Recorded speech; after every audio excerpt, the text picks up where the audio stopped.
ako naiiyak. Iyak pa.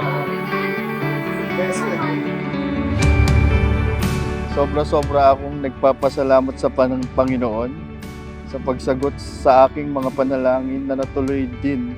Pero ito tayo, nakatapat sa harapan ng altar, kasama ka.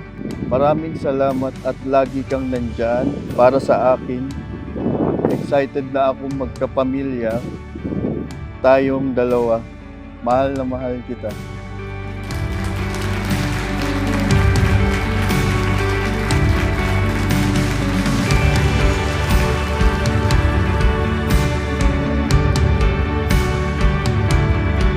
Thank you for being so supportive in everything that I engage in, especially if you know that it will make me happy.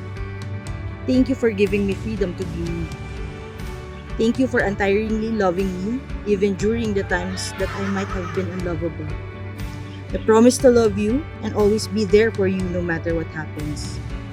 Akala ko nung una, kaya ko na lahat, mag-isa, but the Lord made me realize na kahit mawala ang akala kong pinaka-importanting bagay sa akin, basta andyan ka, everything will be good.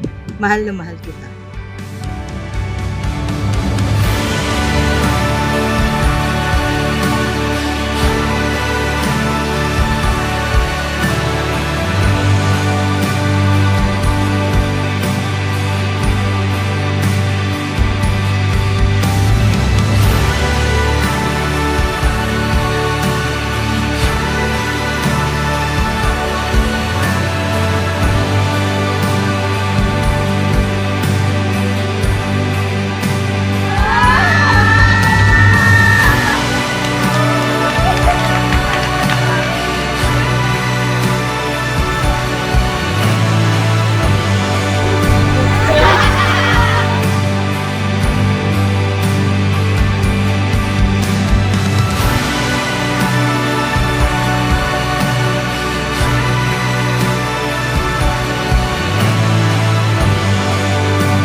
Nothing makes me feel like the way you